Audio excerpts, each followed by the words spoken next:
ನೀವು ಹೆಚ್ಚು ಸುದ್ದಿಯಲ್ಲಿ ಇರೋದು, ಚರ್ಚೆ ಗ್ರಾಸವಾಗ್ತಾ ಇರೋದು ಬೆಂಗಳೂರಿನ ಟನಲ್ ರೋಡ್ ವಿಚಾರಕ್ಕೆ ಸಂಬಂಧಪಟ್ಟಂತೆ. ತೇಜಸ್ವಿ ಸೂರ್ಯ ಅವರು ತೀರಾ ಪರ್ಸನಲ್ ಆಗಿ ತಗೊಂಡ್ಬಿಟ್ಟಿದ್ದಾರಾ ಈ ಟನಲ್ ರೋಡ್ ಅನ್ನ ವಿರೋಧ ಮಾಡೋ ವಿಚಾರನ ಅಂತ. ವಿಶ್ಲೇಷಣೆ ಹೆಂಗ್ ಬರ್ತಿದೆ ಅಂತಂದ್ರೆ, ಕೇಂದ್ರ ಸರ್ಕಾರ ಮಾಡಿದ್ರೆ ಅಭಿವೃದ್ಧಿ, ನಾವು ಮಾಡಿದ್ರೆ ವಿವಾದಾನ ಅಂತ ಹೇಳಿ ಡಿ.ಕೆ. ಶಿವಕುಮಾರ್ ಅವರು ನೇರವಾಗಿ ಪ್ರಶ್ನೆ ಕೇಳ್ತಾರೆ. 43,000 ಕೋಟಿ ರೂಪಾಯಿ ಖರ್ಚು ಮಾಡಿ ಒಂದು 35 ಕಿಲೋಮೀಟರ್ ರಸ್ತೆನ ನಾವು ಸುರಂಗದಲ್ಲಿ ತಗೊಂಡು ಹೋಗ್ತೀವಿ. ಪ್ರಪಂಚದ ಅತಿ ಕಾಸ್ಟ್ಲಿಯೆಸ್ಟ್ ರೋಡ್ ಇದೇ ಆಗುತ್ತೆ. ಈ ಪ್ರಾಜೆಕ್ಟ್ ಮಾಡೋದ್ರಿಂದ ಬೆಂಗಳೂರಿನಲ್ಲಿ ಸಂಪೂರ್ಣವಾಗಿ ಟ್ರಾಫಿಕ್ ಕಡಿಮೆ ಆಗ್ಬಿಡುತ್ತೆ ಅನ್ನುವಂತ ಸುಳ್ಳು ಹೇಳೋದಿದೆಯಲ್ಲ, ಅದು ಅಪರಾಧ. ಮೆಟ್ಟು ತಗೊಂಡಾಗ್ಬೇಕು ಅವನಿಗೆ. ಹಾ, ರೋಡಲ್ಲಿ ಲೆಕ್ಕಂಡ, ನಲ್ಲಿ ಲೆಕ್ಕಂಡ, ಬಲ್ಪಲ್ಲಿ ಲೆಕ್ಕಂಡ, ಹಾಳಾಗೋಗ್ಲಿ ಒಳ ಚರಂಡಿಲು ನೆಕ್ಕಂಬಿಟ್ಟ. ಇದೇ ವಾದಕ್ಕೆ ಅವರಿಂದ ಬಂದ ಪ್ರತಿಕ್ರಿಯೆ ಕೂಡ ನಿಮಗೆ ಗೊತ್ತಿರತ್ತೆ. ಹಿ ವೆಂಟ್ ಆನ್ ಪರ್ಸನಲ್, ಅಂದ್ರೆ ವೈಯಕ್ತಿಕವಾದ ಪ್ರೈವೇಟ್ ಆದ ವೆಹಿಕಲ್ ಗಳನ್ನ ಬಿಡಿ ಅನ್ನೋ ತೇಜಸ್ವಿ ಸೂರ್ಯ ಅವರೇ ಮದುವೆ ಟೈಮಲ್ಲಿ ಕಾರ್ ಬೇಕು ಅಂತ ಅಪ್ಲಿಕೇಶನ್ ಹಾಕಿದ್ರು.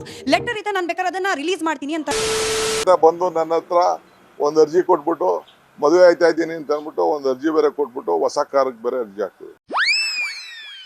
ಮದುವೆಗಿಂತ ಮುಂಚಿತವಾಗಿ ಲೆಟರ್ ಇದೆ, ಬೇಕಾದ್ರೆ ನಿಮ್ಗೆ ರಿಲೀಸ್ ಮಾಡುವಂತ ನಾನು ಮಾಡ್ತೀನಿ. ಸುಳ್ಳು ಕಾಲದಿಂದನೂ ನನ್ನ ಮಕ್ಕಳು ಸುಳ್ಳು ಹೇಳ್ಕೊಂಡೇ ಬಂದ್ಬಿಟ್ಟಿದ್ದಾರೆ.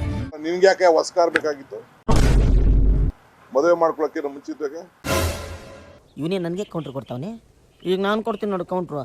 ಬೆಚ್ಚೆ ಬೆದ್ದು ಬಿಡಬೇಕು. ಉಪಮುಖ್ಯಮಂತ್ರಿಗಳಿಗೆ ಯಾರು ಮಿಸ್ಗೈಡ್ ಮಾಡಿದ್ರು ಗೊತ್ತಿಲ್ಲ.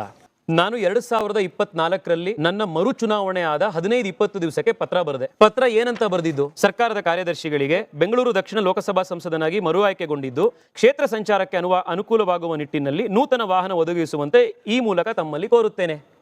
ಪತ್ರ ಬರೆದಿರೋದು ಮರು ಆಯ್ಕೆ ಆಗಿದ್ದೀವಿ, ಕರ್ನಾಟಕದ 28 MP ಗಳಿಗೆ ಕಾರ್ ಕೊಡೋದಕ್ಕೆ ಸರ್ಕಾರದ ಒಂದು ವ್ಯವಸ್ಥೆ ಇದೆ, ಅದಕ್ಕೆ ಕೊಡಿ ಅಂತ.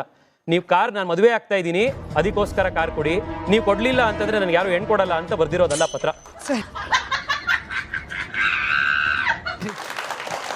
ಈ ಪತ್ರ ಸರ್ಕಾರದ ಹತ್ರನೇ ಇದೆ. ಅವ್ರಿಗೆ ದಾಖಲೆನೋ ಬಿಡುಗಡೆ ಮಾಡ್ತೀವಿ ಅಂದ್ರಲ್ಲ, ಅವ್ರು ದಾಖಲೆ ಬಿಡುಗಡೆ ಮಾಡೋದು ಬೇಕಿಲ್ಲ, ನಾನೇ 10 ಕಾಪಿ ತಂದಿದ್ದೀನಿ, ನಿಮ್ಮೆಲ್ರಿಗೂ ಈಗಲೇ ಕೊಟ್ಟು ಹೋಗ್ಬಿಡ್ತೀನಿ. ಡಿ.ಕೆ. ಶಿವಕುಮಾರ್ ಅವರನ್ನೇ ಖುದ್ದು ಭೇಟಿ ಮಾಡಿ ಕೂಡ ತಿಳಿಸಿದ್ರಿ ಈ ಟ್ರಾಫಿಕ್ ಸಮಸ್ಯೆ ಪರಿಹಾರ ಏನಾಗಬಹುದು ಅಂತ ಹೇಳಿ. ಅದ್ ಏನು ಅಂತ ಹೇಳಿ ಬ್ರೀಫ್ ಆಗಿ ಹೇಳ್ತಾ, ಯಾಕೆ ಕನ್ವಿನ್ಸ್ ಆಗ್ತಿಲ್ಲ ಇದು ಡಿ.ಕೆ. ಶಿವಕುಮಾರ್ ಅವರಿಗೆ?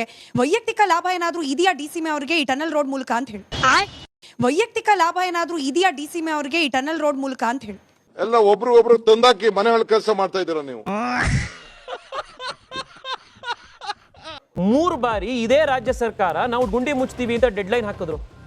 3 ಸತಿ ಆ ಡೆಡ್ಲೈನೇ ಡೆಡ್ ಆಯ್ತು. ನಿಮಗೆ ಗುಂಡಿ ಮುಚ್ಚಕ್ಕಾಗ್ದಲೇ ಇರಬೇಕಾದ್ರೆ ಇಂಥ ಕಾಂಪ್ಲೆಕ್ಸ್ ಆಗಿರುವಂತ ಪ್ರಾಜೆಕ್ಟ್ ಅನ್ನ ನಾವು ಕಂಪ್ಲೀಟ್ ಮಾಡ್ತೀವಿ ಅಂತ ನೀವು ಹೇಗೆ ಹೋಗ್ತಿದ್ದೀರಿ? ನೀವು ಗುಂಡಿ ಮುಚ್ಚೋ ಡೆಡ್ಲೈನ್ನೇ ನಿಮಗೆ ಮುಚ್ಚಕ್ ಆಗ್ತಾ ಇಲ್ಲ, ಮೀಟ್ ಮಾಡಕ್ ಆಗ್ತಾ ಇಲ್ಲ.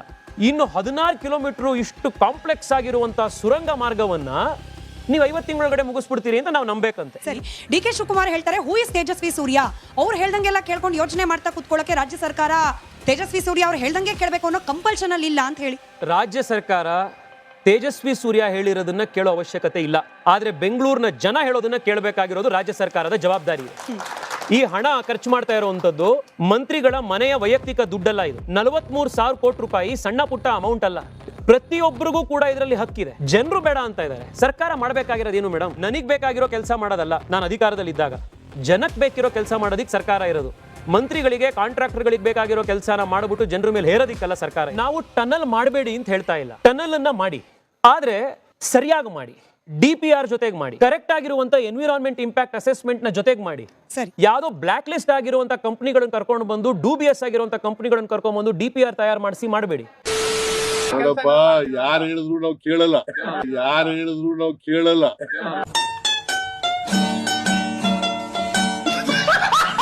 ಎಲ್ಲದಕ್ಕೂ ಒಂದು ಇತಿಮಿತಿ ಅಂತ ಇರುತ್ತೆ, ಅದನ್ನ ದಾಟದ ಮೇಲೆ ಅದು ಅಸಹ್ಯ, ಅದು ಅಷ್ಟೇ. ಎಸ್, ಅಷ್ಟೇ.